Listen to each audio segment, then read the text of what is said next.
You're listening to the Fit Mind, Fit Body podcast, where we explore the connection between running and positive mental health. We do this by talking to runners from all walks of life who generously share their experiences with us. So you don't miss an episode, I've created an email list for you to join. Check the show notes for more details. Without further ado, I'm your host, Michelle Frost. Let's get moving.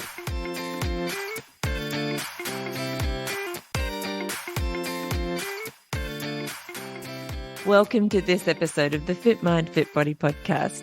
Today we talk to Vajin Armstrong.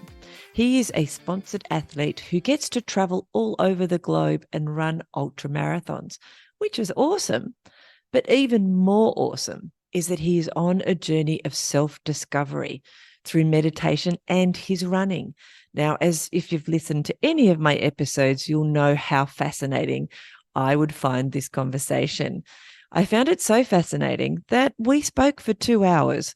So that you don't have to listen to us for 2 hours, what I've done is split it into two. So you'll be able to listen to the first episode now, where we get into lots of these juicy topics around running and meditation and mindfulness. And then next week, you'll be able to listen to part 2 of the conversation. Enjoy. I hope you enjoy it as much as I did. Today on Fit Mind, Fit Body, I am very excited to introduce you all to Vajin Armstrong. Hello. Welcome to the podcast. Hello. Thank you for having me on. I'm really excited because you're one of the first people who has been suggested by somebody else that you don't know this other person. I don't know this other person. They're just a listener to the podcast. And when I often say, dob somebody in, and it's usually they dob in a friend, but they dobbed in someone that they don't know. So this is really exciting for me because not only am I getting to learn about you and make a new friend, but I'm getting to share you with everyone else as well. So thank you for agreeing to jump in. Thank you. It's really exciting. So anyone else who wants to dob anybody else random in that they know runs, just let me know. It works. We can get all kinds of people on and have a chat and make some new friends. So let's start, Vajin. Where did you grow up? Tell us a little bit about your childhood. So I grew up in Christchurch in New Zealand, and I had what I would consider a pretty standard sort of upbringing at that time in the 1980s. So I was born right at the start of the 1980s. And you're a baby. I mean, for me, I feel very grateful to have been born at that time. Really looking back at the freedom that I had and the opportunity to explore and have adventures.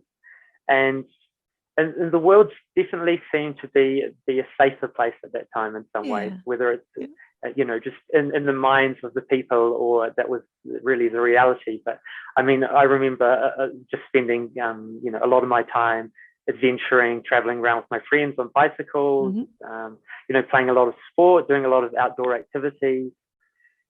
And I mean, there wasn't such a focus, the online and the digital world didn't exist in that time. And so there was a real freedom from the way that technology infiltrates into your day-to-day life. Oh my gosh, yes. There was some simplicity in my life at that time, which looking back on, I really value. Yeah, it's amazing, isn't it, actually, when you think about that? And we could reflect on that quite a bit at some point. Just the change. Like, I grew up in the 70s and 80s, but I wasn't born in the 80s. I was a teenager in the 80s, and grew up on a farm and things. So that kind of freedom and lack of distraction, and it's almost like being bored. That's one of my children have often said, I'm so bored, I don't know what to do. And it's because they're so used to being entertained all the time. And yes, we got bored, but when you got bored, it was then up to you to go and do something and think of something creative outside usually, and go or pick up a book or something. It's quite a different thing, wasn't it? Yeah, I think I really feel that there was something really valuable about that imaginative play and the ability to create your own reality and play around with those types of things that I think is really healthy for people. and especially reading, where you have to create the imagery, and it's a very interactive process as well, where it's not this passive form of entertainment. So yeah, there's a lot of good things about living at that time, being born at that time and growing up during those years, and so that's been quite formative for me, I'm sure. I think I do sometimes. Now I'm old enough to reflect and think, my grandparents used to talk like that.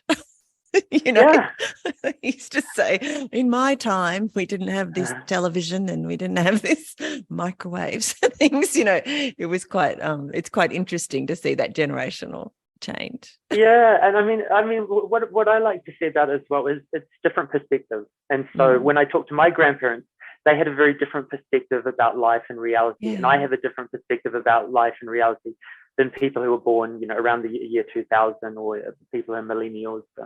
So each of us can always look back and learn something from those who have come before us, because they've had 70, 80 years of playing the game of life. And there's so much commonality in the human experience, whether it's 100 years ago, 1,000 years ago. But I think that's one of the great treasures we have as human beings, is that ability to pass knowledge down across generations. Yeah. And I think too often we undervalue that, and we don't appreciate that the people who came before us had very similar experience to us. It's not that they can't relate to the experiences we're having. They may not relate to the exact technologies or the exact, some of the very specific things about our lives, but the generalities of human experience, are the same whether you lived in the 1800s or the 1500s. Exactly. It's relationships between people, and trying to, make a go of it, and trying to be successful, and trying to, create connection and find meaning. Yeah, that path is quite similar. Like no matter, as you said, through all those different times, or decades, years, hundreds of.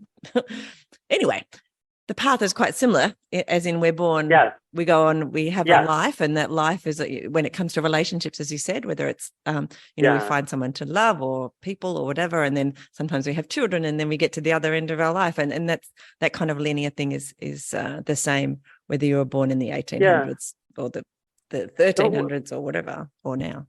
And it's amazing when you look back, actually. I quite like reading from Marcus Aurelius, who's one of the most famous from the Stoic tradition. And a lot of the things, he says are so pertinent, like perfectly capture experiences that we're having today. And he was writing, over 2,000 years ago. That's amazing. So it's amazing. It's amazing that despite how far things change in the outer manifestation and the appearance, the sort of core common human experiences remain the same across time. Wow. I love that. Well, we've got very deep very quickly. Before we dig in an even deeper hole, let's when you were growing up, did you grow up with siblings? And so I've got two younger brothers and an older sister. Okay. And so I mean, it's so interesting as well, because one big thing that changed is families have got smaller and smaller. So my parents were, there was like 7 children in my dad's family, and families were much bigger in the past. And for my time, 4 was kind of pretty standard. I knew a lot of other people that had that many brothers and sisters. I'm one of 4, but I had 5, just to break that little thing. Oh, good. You're going in the other direction. I just went up. That's right. So silly. Anyway, when you were at school, were you into sport? Was that a thing for you? So I first came across running, actually, when I was at primary school. And so obviously you'd have your sports day once a year, and you'd do a little bit of running for that. So I think we had a 60-meter race and a 300-meter race. And the 300-meter race seemed like it was really long. It's like, for kids at that age, I mean, I might have been 9 or something like that. 300 meters seemed like a really long way. But I found that I had a natural aptitude for it. And so that's when you're young and you have something that you have some talent at, and you get some positive feedback and some positive reinforcement, it really kind of pushes you in that direction. So it was probably about that sort of age, around 10, that I started to sort of identify myself as someone who could, who was a runner in some way. And and so for those, through those years when I was like 11, 12, 13, 14, I took my running quite seriously for that period of time. That's awesome. I love that, because one of the questions we often ask in the podcast is, when did you identify as a runner? I don't need to ask you that anymore, because you've attached it to a time already. It was very early on, and I mean, I remember like going from the school, and I won the 300-meter race at our school. So I was the best kid at our school, and then you go to the next sort of level up, the regional, next inter-school level, and I got second there, and that was kind of one of my first experiences of really doing something that people were really kind of excited about. Like my parents were really encouraging, and it seemed like a big deal. It seemed like something, there's some value behind it, or other people valued it at least. And so that gave me a little bit of a hunger to sort of pursue that and see what I could discover.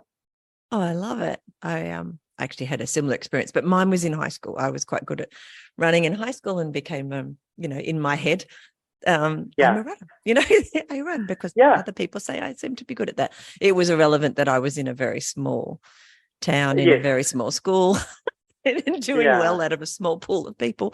But for me, that was important. And it still is. Like, it's no matter how I, belittle that in those things in my mind, it's still important as a part of who I am. So it's interesting how that happens as a child and can influence who you become as an adult.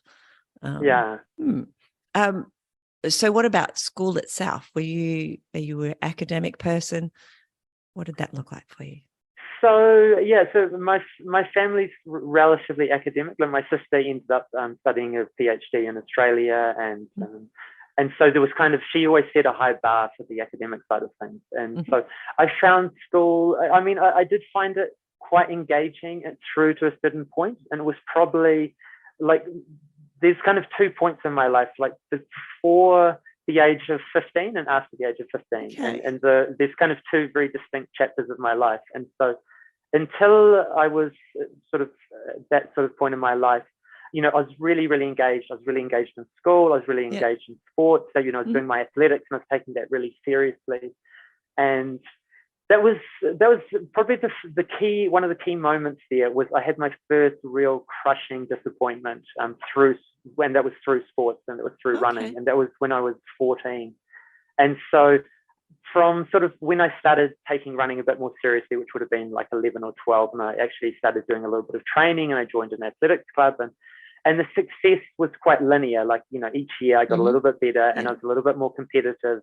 And, I started doing well at the, in the regional sense. And so I was winning, events at, secondary school level and the regional sense. And when I was 14, it was my first year that I was really going to focus on going to the national champs. And so it was the National Secondary School Championship. And so that's in New Zealand, that's in December every year. And so I spent all winter training for it. So sort of from, April all the way through to December, that was my big goal, was to go to the secondary school champs. And it was my last year in the junior division. And so I really wanted to win a medal. That was my whole focus, was winning a medal over 800 meters.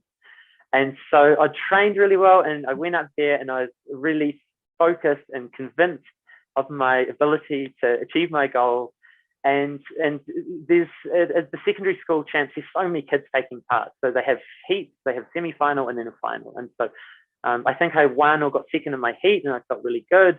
And the next day we came back to the semi-finals, and I was leading the race. And the 800 meters, as people who know have run on the track, is only 2 laps. So it's quite a short race. But when you're a youngster, it seems quite long. Yeah. So it's about 2 minutes and 5. I think we called it middle distance. Yeah, exactly. So I was leading the heat, and then halfway through, another young kid sprinted past me, and then he cut in front of me, and then immediately slowed down, and that caused the whole race to bunch up, and everyone else moved around outside me. So I ended up getting blocked in on the inside, on the pole line. Yeah. And so suddenly, with 300 meters to go in the race, I basically have to wait until everyone's gone past, and then I can move out. So I'm basically in last position suddenly. No. And so I'm frantically trying to sprint past as many people as I can in the last 200 meters. And I got up to 4th, but only the first 3 people automatically qualified for the final. and I ended up missing out on making the final by 0.1 of a second or something like that. Oh my gosh. And so that was, I mean, it seems you can look at it now, and you obviously, we all have a lot more perspective. But at that point in my life, I'd really believed the sort of idea that if you work hard and you make good choices and you do the right thing, that you're going to get the results that you deserve. And so suddenly I found myself in a situation where I really felt like I'd done everything I could possibly do to perform as well as I could and to achieve my goal. And my goal was all wrong. Like, my goal was all about the outcome. It was, I had no idea about sort of process or focusing on the journey. It was all about the outcome. And so suddenly I put all of this time and effort into something, hoping and dreaming of this particular result. And then that was snatched away from me. Yeah. And so that really changed my life in some way, because it suddenly made me ask some deeper questions, like, what is the point of doing something that's challenging and difficult if you're only one injury or an illness away from all of that being taken away from you? And at that point in my life, I didn't know what the value of sport was. I didn't know what the value of running was. Yeah. So because I'd never really thought about it. And so that experience in my life really changed, it made me ask much deeper and more profound questions. And as well as at that point, there's so many other temptations. So all of my friends at that point were 14, people were turning 15. So people are starting to go out and, socialize a lot more. And so there's a lot of other activities that I could be doing. And, I was really dedicated and focused on running at that point. And then I had this really big crushing disappointment for me, and that caused me to really decide to walk away from the sport. And so it's so funny that at sort of 14, 15, I'd already decided, right, that's it. That my running career is done. And it's so funny looking and seeing how much running I've done now in my life. It's just so patiently absurd. But that was very much where I was at that point. I thought, right, I'm not going to put all my time and effort into something when it's the result is not guaranteed. I'd rather go and hang out with my friends and do things that are fun in the moment.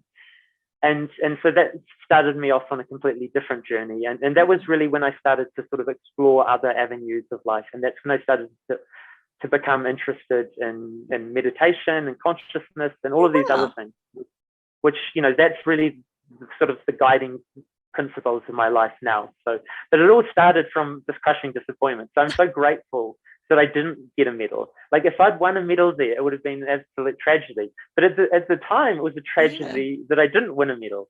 Because you had the drive would be different in you. Yeah, it would be my life would be radically different. Yeah, I'd be a different person if I hadn't had that moment. Because at some point, you have to realize that the world doesn't care about your feelings. The world can be incredibly harsh and difficult and challenging, and always like the Buddha's very blunt analysis of life. All life is suffering, he said, and on some level it's completely true, because no matter what you do, no matter how hard you try, everyone is going to let you down. Your body is going to let you down, your family and friends, everyone is going to pass away, and everything you worked so hard for in your life is going to turn to dust. So in some ways, it's a tragic story. But in another way, it's incredibly meaningful and poignant because it's a tragic story, because everything will turn to dust at some point. And so it's only a fleeting moment we have. It's only a fleeting life. It really calls us to really engage fully in the here and now, and to be there fully with the people around us, because we can't guarantee that we've got them for, any length of time. Anything can change in a moment. So I guess so for me, when I reflect on some of that, I think about the mindfulness training that I have done, and about acceptance, and that accepting that that life is not, as you said, as the Buddha said, it's tragic, but it's the meaning we give even to tragic, if that makes sense. That just the accepting of that. It's only because of that. And there's also the balance thing. I'm not very good at explaining myself often, which is weird because I'll help. Oh, thank you.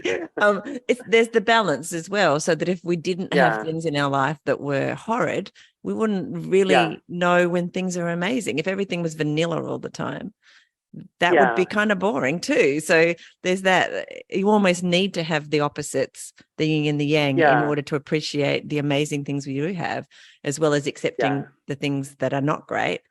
And it's in that coming to some point of acceptance, I think, which is the biggest challenge for most of us in our journey. And I'm so pleased that you mentioned acceptance, because this is the one thing that I'm always talking to people about. So acceptance for me is fundamentally the right position to step into the world from. And, you know, I'm very lucky that now I get to travel all around the world, and, you know, through both my running and through both meditation. So I'm out in Europe here at the moment, and I've been teaching some meditation workshops in different places. I took some workshops in Berlin and Amsterdam. And wherever I go, that's one of my key messages, is really the power of acceptance. And because when you think of an idea that could transform your life, you don't often think of acceptance. You kind of think of sort of more sort of prominent or powerful qualities. You know, if people think if I had more courage, you know, if I had more courage, or if I had more discipline, or if I had more, confidence to get out there and do things. And it seems like all of those things are totally great qualities, but the fundamental right place to start from is where you are right here, right now. And that requires real acceptance. And what I try and tell people and explain is that we've got two ways of dealing with any moment. We can either choose to accept reality, or we can choose to resist reality. And resistance is really the cause of suffering. And you know that more of what you resist. Yeah, and also whatever happens has already happened. So if you wish that somehow things were different, you're trying to somehow fight against reality. And reality really is the greatest teacher, because there is an objective reality that we have to deal with. So, you know, and if we just start by looking at the most basic level, if you look at yourself, most people have things about themselves that they're not willing to accept. You know, maybe they are not as tall as they want to be, they're not as handsome, or they're not as beautiful. You know, they've got a stutter, they've got this, they've got that, they've got, you know, skin conditions, they've got, you know, a fungus on their toenail, who knows what it is. But, you know, everyone's got things about themselves that they're not willing yet to accept. And when you're in that situation, you're always a victim, because you're always a victim to the circumstance or the situation that you actually can't change. And then you know, you kind of come up a level from there. You know, you've got yourself, and then you look at your circumstances that you grew up in. You've got your family, you've got your workmates, you've got your relationships with your near ones and your dear ones. And you see and hear so many people go through life telling stories about how their life would have been perfect if something was different. If only, you know, if they'd gone to the right school, or they'd been given the right opportunities, or if they had this or had that. And so they're also not accepting their life and their situation. And so that's causing resistance, and that's causing suffering. So it seems like the best gift we can give ourselves is to just completely accept who we are and the situation we find ourselves in now. Because it seems like when you do that, suddenly you're stepping out of that victimhood, and you're stepping into your own power and your own ability to make positive change in your life. And so for me, that seems like if you can do that, you're suddenly freeing yourself from all of that baggage, all of that suffering that you've been carrying around with you for countless years. And suddenly you're starting to free yourself to be present here and now, and start to make those positive changes that you want in your life. Oh, I love that. That's amazing. We could just talk only about this stuff, and that would be cool with me. But instead, one of the things that, and we will get back in and out of this a lot, I think, because it is also my focus, and you're much further on that journey, so I can learn a lot more from you. So I'll be asking you lots of questions for me shortly. Great. Anyway, to start with, though, one of the things that popped up when you were talking then was, how does a 15-year-old start on a process to where you are now? You know, so you said you sort of became interested in meditation and things like that. I thought, honestly, that when you said you decided to drop running because, you know, you weren't winning everything all of a sudden for different reasons, even though you tried everything you could, and that was inherently unfair, that, that therefore you would do what most 15, 16, 17-year-olds do, and they would, I don't know, I want to use the word party, but no, you said meditation. I'm trying to work out how that happened. Sorry. Yes. So I had an experience in my life, which was only a few months after my big crushing defeat and my great disappointment that started this whole journey off. And so I'd just been out with friends, and I ended up staying overnight at a friend's house. And I woke up really early in the morning, and I decided, right, I'm going to walk home. And that was what I did. So I just left his house probably 6:30 in the morning. Yep. And I had my Walkman on in those days. And so I had the radio stations. And so I was flicking through the radio stations while I was walking home. And I just came across a radio station that was just playing the sound of the ocean. So it was just that lovely swooshing of the ocean as it comes. Is that what they call it now? ASMR, yeah. I think. So there was this lovely moment of I'm walking along. It's like late summer, and at one moment I just decided to turn around, and I looked back over the local hills, which are called the Port Hills in Christchurch, and I could see the sun was rising over the hills, and I'm in this park-like setting, and it's very beautiful. Everything was just aesthetically just perfect. There's this lovely golden, early morning light coming in. I'm listening to the sounds of the ocean. Wow. And suddenly in that moment, I had an experience I'd never had before, where I suddenly felt this expansion or this opening inside my chest. I felt this opening inside my heart. And I'd never felt anything like this before. And I'd never even heard anyone talk about this sort of thing before. And so I suddenly felt this expansion and this connection to the world around me. So as I was breathing in, I felt this expansion, and then I'd feel this connection to all of the plants, the trees, everything around me. And the next time I'd breathe in, I'd feel that expand again. And suddenly I was feeling this expansion. I felt this connection with the city around me. And it just kept on expanding and expanding. And I felt like I was going up and up. And it was like I was going up to higher and higher levels of connection. And so suddenly I was feeling my connection to the world. And then suddenly I'm feeling my connection to the universe. And this was completely mind-blowing for me. That's as a 15-year-old with sort of no background in this sort of type of experience. And really the experience probably only lasted for 3 or 4 minutes, but it was so powerful and so profound. And really the takeaways I had from it was, in that moment, I did not feel like some separate finite being in some giant, uncaring, infinite universe.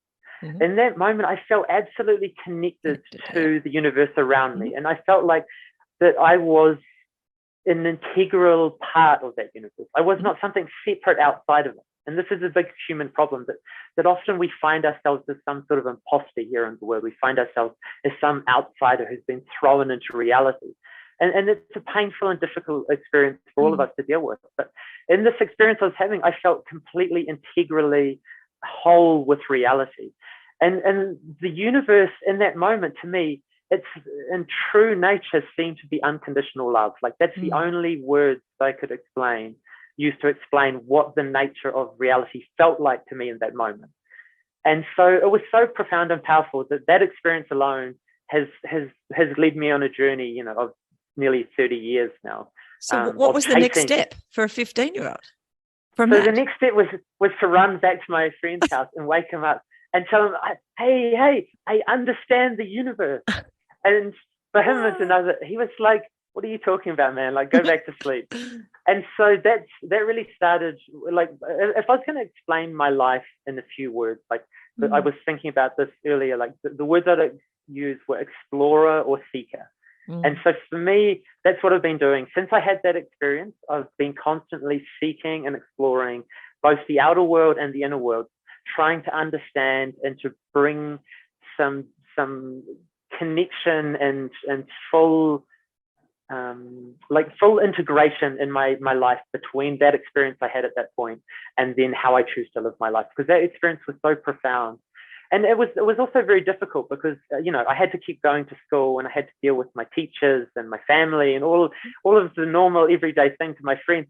But it was like a glimpse and peek behind the curtain of reality, and I'd realized that there was something far more interesting going on in the world than I've been told. And so it totally changed my relationship with schooling and sports and all of those things for quite some years, because I felt as though that there was something I wasn't being told now. There was something really profoundly important and valuable in life that I wasn't being told. And so that made me slightly suspicious of authority and schools and all of these things, because I'd glimpsed this reality was so beautiful and so profound.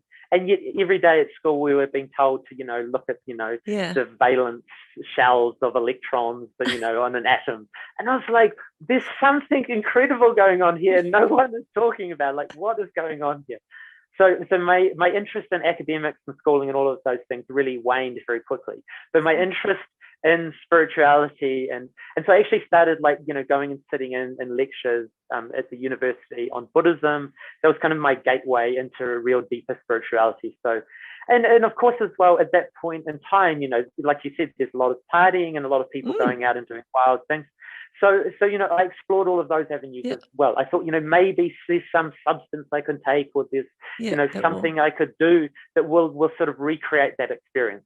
Yeah. And I quickly found that wasn't what I was looking for, because whenever I tried substances, I'd go up and then I'd crash back down. And so what I was looking for was, how do you go up and not have to come back down?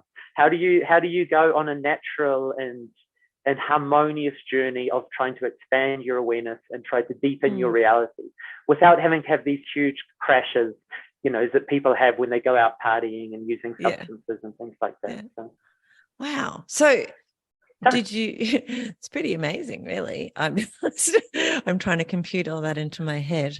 I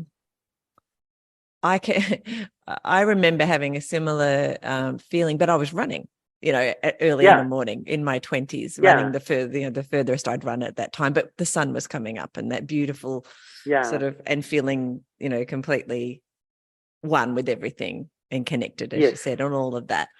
So I felt like that was a path for me. How did you, what happened at school? Like, how did you, what happened for you next? Like you said you weren't that happy with school and things. What did you go on and do? What did you do work-wise? Or did you go straight into the spiritual side and become? Yes.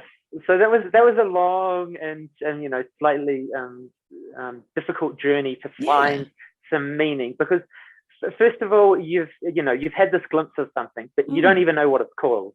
And there's no internet that I could go do a search on easily at that point, and it's not the same access to information people have now. So so I started trying to talk to as many people as I could. So I talked to my friends, I talked to other people, and ask people questions, and I did become slightly more cynical towards the the whole schooling enterprise, and so really I took less and less pleasure and interest in that, and I took more and more pleasure and interest in my own sort of exploration. So I started to read a lot of books. Like books like the Tibetan Book of the Dead. That just really gripped me, the idea that there was some form of consciousness existed between lifetimes, and that was just so gripping for me, that idea. And so I started to really play around with a lot of those things. And as I said, my parents were really supportive. Like, I remember my dad, like, on weekday evenings, he was dropping me off at the university so I could go sit in on public lectures on Buddhism, and so there was I had some really good support, and I managed to make it through my schooling, and I had some aptitude for it, so I still got good grades and things like that, but I was really mentally and emotionally had checked out from school. I was on my own crusade, or my own journey to try and figure out a little bit of what I was looking for. And it was really in my last year of school, I actually started to study meditation seriously. And so that was a really key point for me, because before that, I was really sort of, jumping from one idea to the other. And what I needed was to meet some people who actually knew what I was looking for and had a little bit more of a systemized approach to the practice. And so in 1998, I sort of came across my first meditation classes. And so, being a student, I had no money to go and, do some meditation workshops. And, there's a lot of meditation workshops now, but at that point, it was really just transcendental meditation. And there was not really anyone doing any Buddhist meditation. So I came across a group called the Sri Chinmoy Center. And that was, I saw that. They had some flyers for some free meditation workshops. So that was the first thing that jumped out at me, was free. And so, I was totally on board with that. And then I saw a little picture of the teacher, Sri Chinmoy. And so it was, I had become quite cynical of authority and religion and all of those structures of society. And what was really cool, though, was when I saw his picture in that moment, I just got a really strong sense of authenticity. And so, for me personally, I felt like, okay, this person knows something that I don't. And, if I'm humble enough to sort of try and come along and learn what they're offering, maybe I'll learn something. And so, I came along and I'd well and truly fallen out of love with sports and running and all of these things. I thought they were just, there's a famous saying that, sports is just the opiate for the masses. And, I was very much, that was my position at the time. I think that's watching sport. Anyway, sometimes a sport. Anyway, could get into that. But so, I'd kind of turned my back on all of those pursuits. And it was so funny, though, because I came along and I started to learn meditation with the Sri Chinmoy Center. And the first time I came along to one of their meditation workshops, I had the exact same experience from sort of, 3 or 4 years earlier, my own experience. And so immediately I was like, yes, this is what I'm looking for. I'm looking for some sort of structured, systematic practice of meditation. Yeah. But then the funny thing was, as I got more and more involved, I started to see Sri Chinmoy, and I started to see that although he had reached really the heights of meditation that I was looking for, he still found value in sports and physical fitness and physical activities. He was running, he was lifting weights, he was doing all of these outer things. And so this totally caused me to have to go back and re-examine all of my beliefs, because obviously he was seeing something that I wasn't in sports and running in particular. And so it was kind of, I had this hiatus from running from when I was 15 to when I was about 20. Yeah. And when I came back to running, it was with a completely different mindset. It was really completely as running being a tool for self-development, as being a tool for the practice of mindfulness and meditation. And my focus with running when I came back to it was all about the journey of self-transcendence. It was about my own unique personal experiences and how I could challenge myself and push my own limitations and trying to step into the unknown through the practice of running. So yeah, it was a beautiful journey that went from, the renouncing of something and then coming back to it, but seeing it in a completely new light.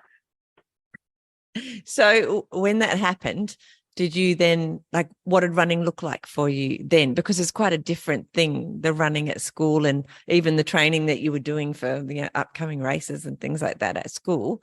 What did it look like, this new running that you adopted? So it was really all about the mindset and the intention. That was really the key thing that changed. And so instead of it being all about the results, there was, I learned to value the daily process of the art of running. Yeah. So it's like running is a practice, like meditation is a practice, running is a practice. There's many things we do which are a practice, which you never really say that you've mastered running. Like I would never say that I've mastered meditation. It's something that I know it's a practice that I need to do on a daily basis because it has so many positive benefits in my life. And so for me, the two things go hand in hand. So every morning when I get up, I meditate for 20 to 30 minutes. And then after that, I'll go out running and I'll run, for however long I have on my daily schedule. But yeah, when I came back to running, really the running that I knew was a sort of competitive running where, you were going in races. And that's a big part of the running scene as well. Obviously, most people, when you think of running, you say, oh, well, have you done a marathon? Have you done a half marathon? We always turn it to this sort of, these outer validations of how fast have you run for 5K or 10K? Or have you done an ultra marathon? Have you done 100 miles? So all of those things are a big part of the culture that's around running. And so when I came back to running, even though I had a different mindset, still the culture of running sort of pushes you in a certain direction. So I came back when I was 20, I think I started running again. And it's really funny because when I first started running again, there was a local running coach that I knew. And, I knew him through my running club and, he'd been involved with Arthur Lydiard and, so he was a really high level running coach. And so I went to him when I was 20 and I said, look, I really wanted to do some running again. Can you help me? So he gave me a program. And when I first of all saw the program, I almost fell off my chair because it just seemed so extreme. Like what I'd done as a 13-year-old and a 14-year-old, when you train at that age, you want to keep the training really, really light. Yeah. Because kids are still developing, you don't want to load them up with all this mileage. And then as a 20-year-old to come back to a guy who coaches through the Arthur Lydiard style, he had me running 2 hours on Tuesdays and Thursdays, 2.5 hours or 3 hours on Sunday. And then he had me running twice a day a lot of the time. And I was like, oh my God, it's like, how on earth could it be possible to do all of this running? And it's so funny now because, I'm 43 years old now, and I've spent the last 23 years like running like that on a weekly basis. So, I've run 100-mile weeks for 20 years now. And for me, running twice a day is completely normal. Like like running once a day seems abnormal to me now. So I've run twice a day for probably most of that 20 years. Oh. And so it's so funny when I remember how I first looked at that. And it's the wonderful thing about the human organism, how adaptable we are. Like you put some load on, you let the body recover, it bounces back a little bit stronger. You put some more load on, it bounces back with some recovery. And so for me, I'm at the point now where I'll do like 2 to 3 hours of running a day is completely normal. And it feels strange. If I only went for one run for a day, that would feel like, I'd get itchy feet in the evening. Like, come on, there's 24 hours in a day. I can get out and go for another run. That's amazing that it's just become such a big part of your life like that, in that you can, it almost feels like the podcast is starting to like, because we started off with people who are really, really excited to have run their 10Ks and their whatever, and they might be running 2 or 3 times a week. And then we got into a vein of talking to people who are doing ultra marathons and ultra trail runs. And they're often certainly running more than 2 or 3 times a week, and sometimes twice a day, and often at least every day something. Whereas, and now I'm talking to you and you're talking about running twice a day all the time. So it's like got this sort of crescendo that the podcast seems to be on. So you've got this, you've taken on running, adopted it as a part of who you are, really. But you came to it again through the meditation side with the Sri. Chinmoy. I always want to say chimney. I think that's what my head wants to do.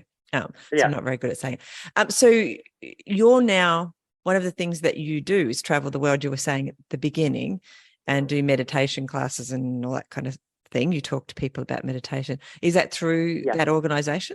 Is that through the Sri Chinmoy organization? Did I do that right? Yes. Yeah. No, very good. Yeah. So we have meditation centers all around the world. And so I'm often, so one of the big things for since 2010, I got into ultramarathon. So that's probably kind of a key part of the story as well. From 2000 to 2010, I was running track races, then 5Ks, then 10Ks, then half marathons and marathons. And there was definitely a sense of progress for a lot of that time, but there was also a lot of times where I felt like there was a real plateau. Like there was a depth of experience I was still looking for from my running that I still hadn't quite managed to find yet. And it really wasn't until 2009 I ran my first ultramarathon. And I was actually very resistant about stepping up to ultramarathons because when I started running, people who did ultramarathons were older runners. They were people who had sort of were towards the end of their running journey, and they were too slow to do any of the shorter races. And this so is you what still it seemed had in my that. head. You still had the speed thing in your head, didn't you? So it's like, I was running with a lot of really fast runners and people who were really competitive on a national level. And so that was what I saw as what running was about. You were trying to see how fast you could go. And it was just these older guys. I knew a few older guys, and I'd look at them and think, what are these guys doing? And they were, doing ultra marathons, often on the trails. And they were starting to play a different game that I didn't quite understand at that time. And it wasn't until I got to sort of 2009 and I started to inwardly feel like there was something along that journey of going longer and longer distances that was starting to really sort of tug at me. And it wasn't until I did my first ultramarathon that I started to really realize that there was a whole different game you could play, where it was no longer about how strictly fast you were, but it was the experience itself stretched out over such a long period of time that became the challenging thing. It was like, how much intensity were you willing to experience over a prolonged period of time? Because short races, it's like the gun goes in like a 5K. You've got to be running basically as hard as you can from the get-go, and you just try and hang on. And the race goes by so quickly that you don't have a lot of time to really dive into the inner aspect of it. No, there's not a lot of reflection going on. It's like, you're just trying to keep going at that intensity.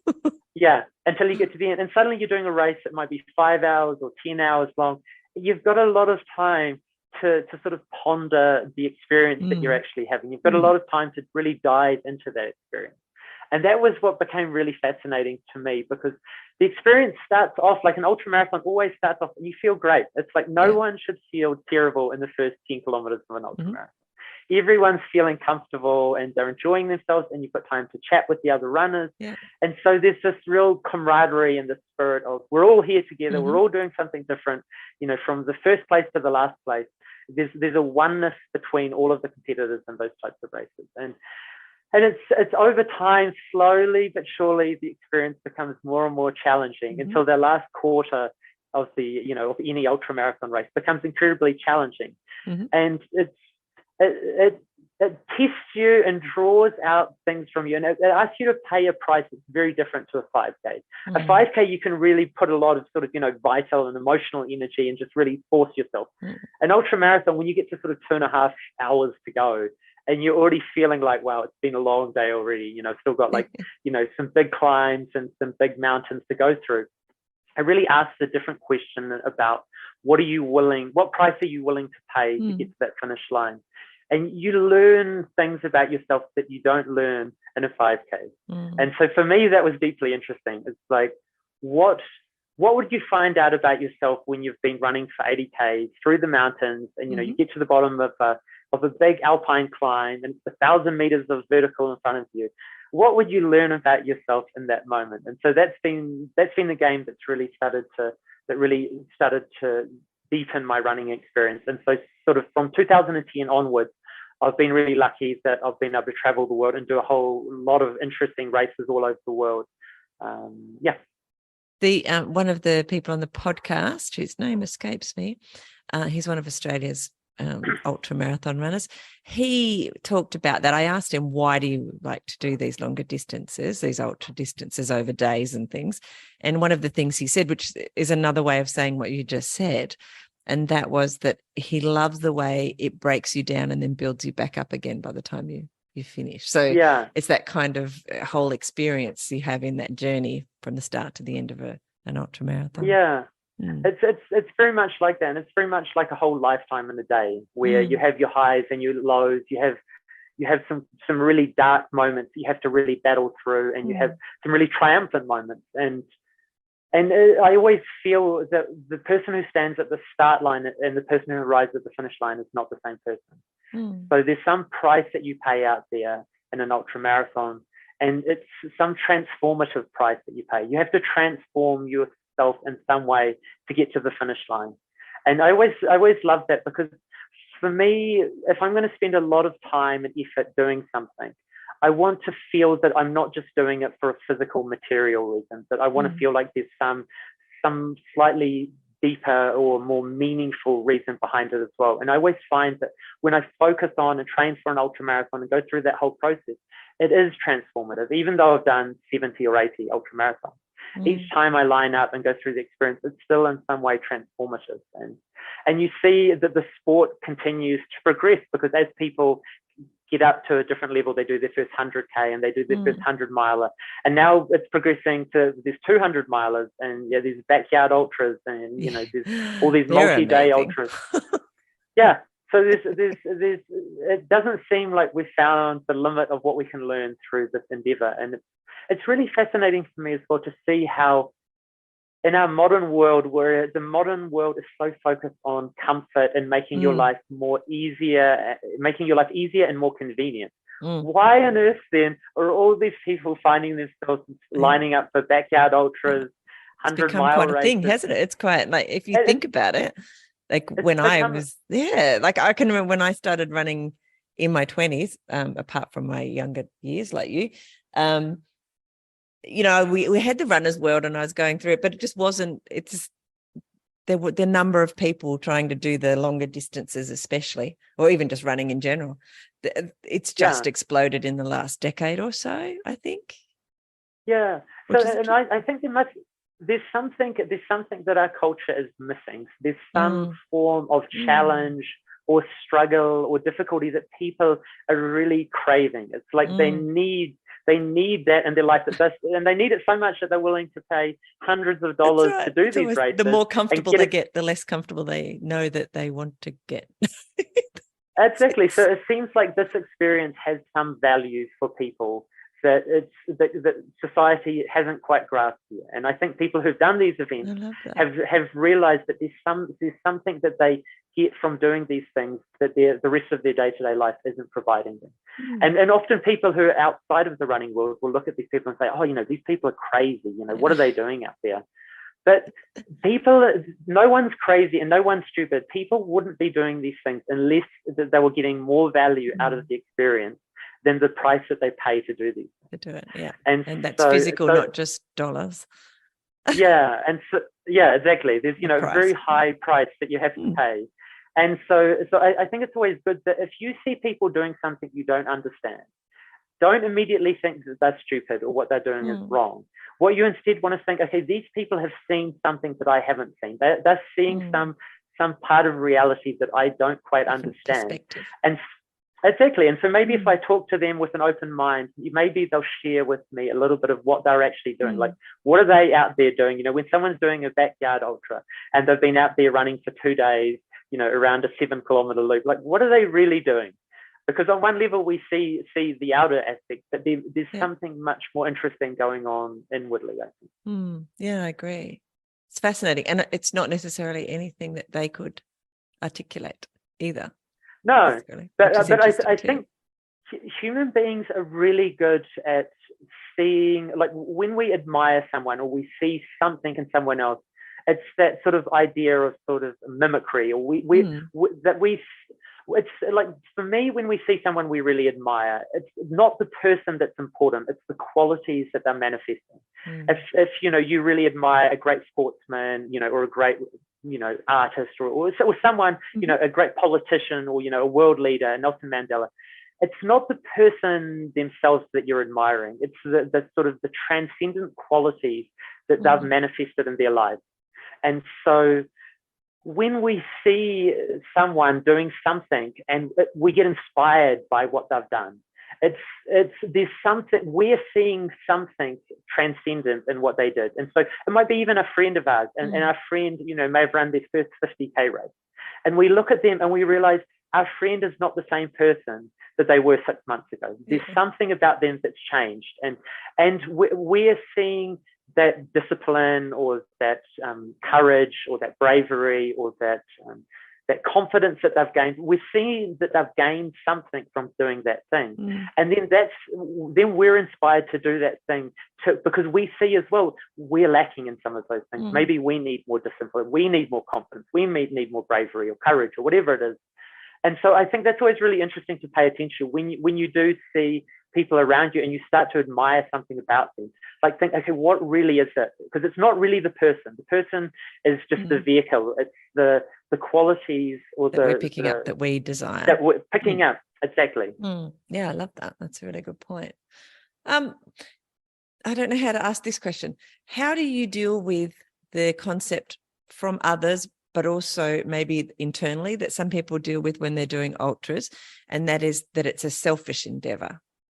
Is that even the right word to use? Oh, I think that's a really good, that's one of the most important things I think we get some understanding around, because like we said, the price is high that you have to pay to do an ultra marathon, like both in the cost of doing the event, the cost of getting to the event, but also purely in the amount of time and effort you need to put into preparing for it. So if you're going to run your first 100-kilometer race, you need to be doing a lot of training to prepare for that, so you can have the best possible experience. And so So you have to pay the price of getting out there and getting your training done, whether it's getting up early in the morning or going out in the evenings or going long runs on the weekend. But also everyone around you has to pay that price in some way as well. So, your partner, your children, your workmates, all of the people around you in some way pay the price. And so if we look at it purely on a physical point of view, we could say, well, isn't that selfish? You're taking all this time and energy to do something that is purely for you. And I think that's totally the wrong way of looking at the situation, because what I would say is, if we looked at it from a different perspective, we could say you are trying to act out some heroic story. Like, one of the oldest stories for humanity is the heroic archetype. And the hero is someone who goes outside of the tribe, has all these adventures, does all these difficult things, faces monsters.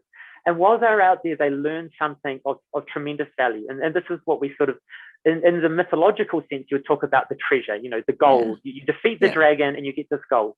When I look at that, I see a story of information. Like, someone's gone out there, they've fought monsters, they've gained some new information, and then they come back to the tribe and they share it with the tribe. And really, when someone's going on a heroic journey, when they're going out there to run 100K, that's what they're doing. They're going out there, and when they're out there, they're going to face dragons, they're going to face monsters, and they're going to face their own personal internal monsters. And by facing up to those things and challenging them and defeating them, they're going to gain some wisdom and some treasure that they can actually come back and share with the people around them.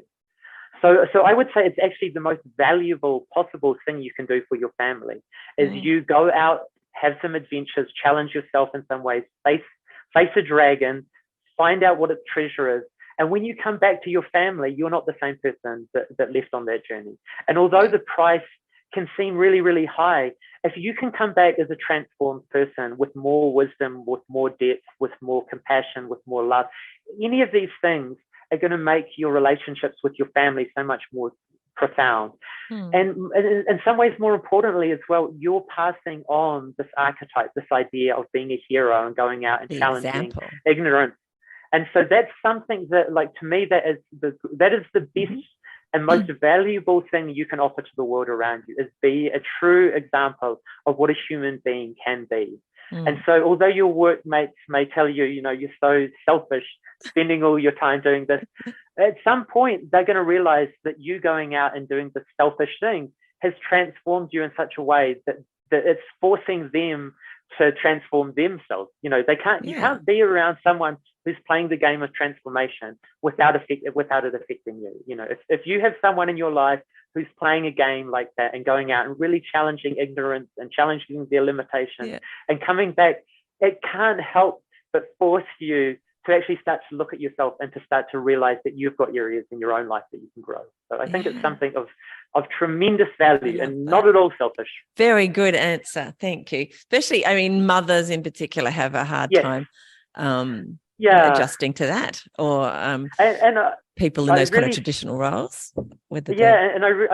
I really feel for them, because you've got these two conflicting parts of your being. You've got the mother archetype, where you want to be there and offer everything you have, and offer all your love and nurture and lift your children up as much as possible. But you also, as a mother, all of us have the masculine and feminine within us. So you have that part of you that can go out and explore and wants to have adventures and wants to challenge yourself. And so, because I also do some coaching, and so I have quite a few wonderful mothers that that we have to talk about this often, because there's a sense of often of guilt or selfishness that am I not being there for my children, and I need to keep reminding them what you're doing is going to give your children skills and knowledge and a view of the world that is so valuable for them going forward. Because what you're trying to do is, we're trying to make the next generation more brave and resilient and stronger than we were. And a lot of the stories we see in our culture are about protection, about making them as safe as possible, about taking away all of the challenges in life. And so exactly. And so I see each of us has a role to play. If we see that there is some value in bravery and heroism and these big challenges. We need to act it out, and we need to pass it on to our children and our family and our friends and our loved ones, because it's not the story that our culture is giving us. And if we just let the culture guide the next generation, we already are starting to see that there's a lot of negative outcomes from trying to protect people from, trying to make people safe doesn't make them resilient. Yeah, or necessarily ultimately safe. No, unfortunately, or happy. That's right, definitely not happy. It's something we've talked about on the podcast a few times, especially with mothers, and that is that example that we give to the kids in particular. I can remember many times where I was figuratively thrown out of the car and ran home the rest of the way, or got out of the car early and ran to wherever we were going, like that kind of ability to, number one, provides an example, but number two, and importantly in those instances, it was fitting it in. When you were training for a marathon or you're doing whatever, sometimes, so for them to see you do something that's uncomfortable, we're just talking about running, but in order and to fit it into what is a busy life, that becomes part of their DNA, because you're part of their DNA, and it's, there's all this other stuff that we talk about. And so that's one of the ways, some of the ways that I get over that kind of, when people bring up, I don't have time for that because I've got all these responsibilities, and it would be selfish for me to take time for myself away from all of these other things. Yeah, I think the one word I like is we need to show that there's some value in being unreasonable at times. Yeah, and that's often what it looks like, because like you said, sometimes you have to get up super early in the morning. Sometimes you'll get dropped off on the road on the way home, and you'll run home to get your running. But it's showing that if you really value something, to make it work, sometimes you have to be completely unreasonable. And and that might, and you have to be the one to pay the cost. You as the individual who sees value in this goal, you have to show people that you're willing to be unreasonable, in a way that you pay the price to do these things. So you'll be the one who'll get up at 4 a.m. and, do a 3-hour run or 2-hour run before the kids get up. And I think that's really inspiring. And for me, I'm very lucky because I've got to play the game of running at more of a sort of, an elite athlete level. And so, I get, sponsored and, get to go to all these great races. And so I'm normally getting to train at the more gentlemanly hours of the day. So, and so when you don't like getting up at 3:30 in the morning so you can fit in a 2-hour run. I see huge value in it. And so that's the thing. So people who are talented and fast and have capacities, whether it's financial or physical capacities, we look at people who make the running work by going running at 4 a.m. in the morning. To me, that's incredibly inspiring, because that's something that I'm not called to do in my life at the moment.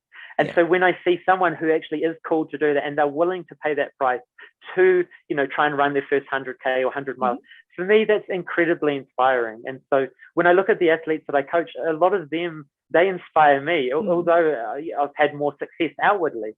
The sacrifices that they're willing to make at times, to me, that's just so unreasonable. But it's incredibly inspiring when I see them doing these things. I think it's so fantastic. And so I think that's one of the great things about the running community, and especially as you get into these longer races, you see people, the price that they pay to play, they might have 4 kids or 5 kids and or a really busy, demanding job, and they still manage to make it work because they see some value in it that's so high that they're willing to pay that price. And that makes me really proud to be part of a community like that, where people value it so much that they're willing to do things that other people just think it's so absurd and ridiculous. But in our community, it's like, no, totally, get up at 3 a.m. and go for a 3-hour run. I'll meet you like it to you, or whatever. Some silly o'clock just to get somewhere. Example wise, going up rather than down with the children, but going up. When I first decided to do a marathon and had completed it, I was in my late 30s, and my father, who plays golf, he's skis, he's played football here in Australia. He's English. So that's saying something. Played cricket. So he's always been the sporting parent of my 2 parents. But never sort of been a runner for, purely running. He burst into tears because I'd run a marathon. He said, "You're the first person out," because it has that kind of ethos or that kind of a mythology around it, that Yeah. kind of marathon to the general community. And especially if anyone's Yeah. slightly sporting and understand that a marathon is not 5 kilometers, which I've had people say, so, which is always makes me laugh. How long is your marathon? What's your marathon? I've heard often. And so I always remember that because it was such a shock, because it was obviously having an effect, not just on my children as they're growing up, which kind of, obviously, because I'm such a big part of their lives, or was. They're all a bit older now, but even for, my father. And I think you can extrapolate that out to actually everybody who's connected with you, or someone who just sees you running down the road and then sees you again 2 hours later because they're on their way home from shopping, and they Coming go, back the other way. They go, what are you doing? That kind of thing. So, but it has an effect. There's all this ripple butterfly kind of thing going on.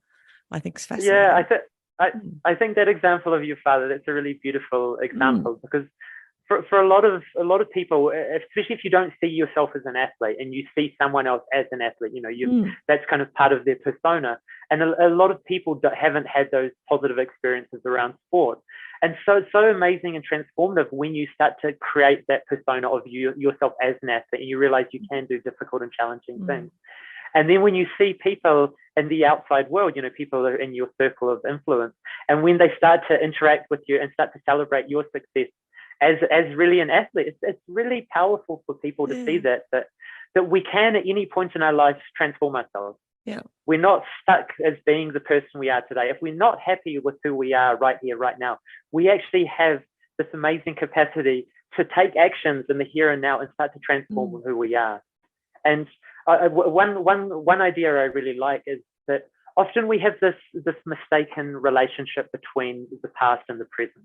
And so if you kind of ask people there was a good study done, and they asked people, I think it was students in America, to sort of had 3 circles. There was the past, the present, and the future.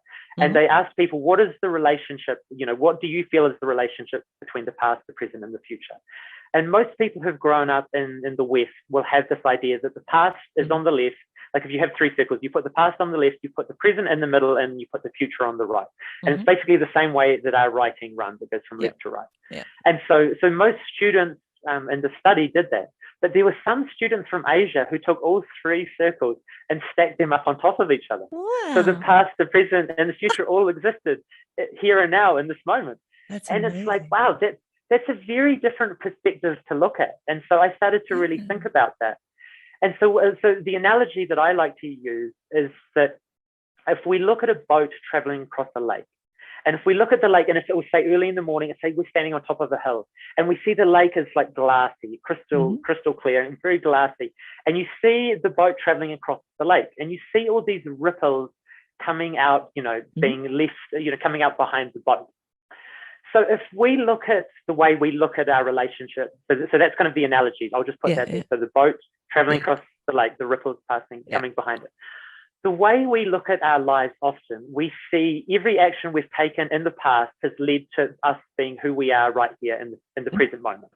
So in some ways, who we are now is a function of the past. The past is creating the present. That's one way that people will commonly in our society look at the relationship. The past has created us in the present. Yeah. That's the same as saying that the boat moving across the lake is being caused by the ripples behind it. We're saying the ripples that have been left behind by the boat are pushing the boat across the lake. And we know that that's patently absurd. The boat in the present moment is creating the ripples that are being left behind it. Just the same way that our actions in the present moment are creating the past that ripples out behind us. So instead of looking at our life as looking at our reality as being a function of us being trapped by everything that's happened to us in the past has created our future. It's like, no, you've got it totally the wrong way around. Our actions in the future are creating our past. So if we're unhappy with our past, what we need to do is not focus on the past. We need to focus more and more on our actions in the present. And then we're immediately going to start to transform our past. If you've got a really, if your past is ugly and horrible and full of problems, don't stay stuck in the past to try and fix it. Bring all of your conscious awareness and intention and effort into the present moment and start creating a better past. Yeah, I love that. Yeah, I think it's so funny how a slight change in perspective can have really powerful ramifications in how you experience reality. I did an Enneagram, like this is like just a you and me conversation. No one else is listening. I did an Enneagram a long time ago. Well, actually not, a couple of years ago. And I was a 7, and I'm very much, I don't know if you know anything about Enneagram, but they're very future. It's just like a personality test, but it was one of the ones that I've done. And I went, whoa, that's actually me. My personality is almost, and there's positive and negatives with everybody's, almost all positive. Like as a behavior, like I just think I'm just always see the positive glass is always half full. But as a result, also I'm very future focused. In fact, I almost ignore something that happened 5 minutes ago. So, and that has its good and bad. That's like to be positive all the time is actually, you don't always need to be spinning things to a positive thing. That can end up being a negative way to look at some things. So, but I guess what I'm trying to say is I can relate to that. Like I tend to live in the future. What I need to do is live more here. So some people I know live way back there in the past. Yes. So I can see it. I'm aware, self-aware. So just interesting to hear, your perspective on some of the things that you just said then, in relation to how we look at what our past is and how we, should be trying to move. So I kind of got the forward bit already because I just ignore the past. That's happened. I can't change that. So, but I need to be more now. So I probably live in the future. So it's kind of a, funny. And that's, I think what you're saying is a beautiful thing as well, because you're talking about balance, which was what we talked about right at the beginning as well. You mentioned balance, and so having that balance. And so one of the symbols that I really love is the yin yang symbol. So that's the symbol that's half black, half white. It's like 2 water drops, one black, one white. And the idea with that symbol is it represents duality. It represents light and darkness. It represents masculine and feminine. It represents order and chaos. You could say it represents the past and the future. And the goal of the yin yang is not to stand on either side. It's to stand it's to walk the line in between the two. So the line in between the two, with 1 foot in chaos, 1 foot in order, 1 foot in the masculine, 1 foot in the feminine, 1 foot in the order. Exactly. So having that sort of balance in that position, and to keep that balance, you need to constantly be shifting, because that's the thing about reality. Reality is constantly changing. So when we say about balance is not a static thing. Balance is a completely adaptive response to the world, because we're constantly having to move to keep that balance. And so that for me is what I try and sort of take into the world, is that I'm trying to be in the here and now as strongly as possible, but trying to keep that balance always, and being flexible, not becoming rigid and fixed, being accepting and able to move with the experiences I'm having, and not fixing myself in a box and saying I'm this sort of person and I like these sorts of experiences, and being willing to adapt and to change through the experiences that I have. I hope you enjoyed this half of our conversation. Shoot me through a message. I'd love to hear your thoughts. And stay tuned, because next week I'll bring you the second half, and it's just as cool and exciting. Thank you for listening to the Fit Mind, Fit Body podcast. I'd love to talk to you about your running journey. Send me a message on Facebook or on the website, and let's do it. I also wanted to let you know that I've created an email list so you won't miss any podcast episodes. You'll find details in the show notes and on the Fit Mind, Fit Body website, along with a bunch of resources on mindful running. They'll help you to get and stay mentally and physically fit. And I'll see you there. Plus, I'll be back here in your podcast player a few times a week. Hit subscribe so you don't miss an episode. And before you go, I'd really appreciate it if you would leave a review. It'll help more people to find the podcast and get inspired to start running, and ultimately to improve their life. See you soon.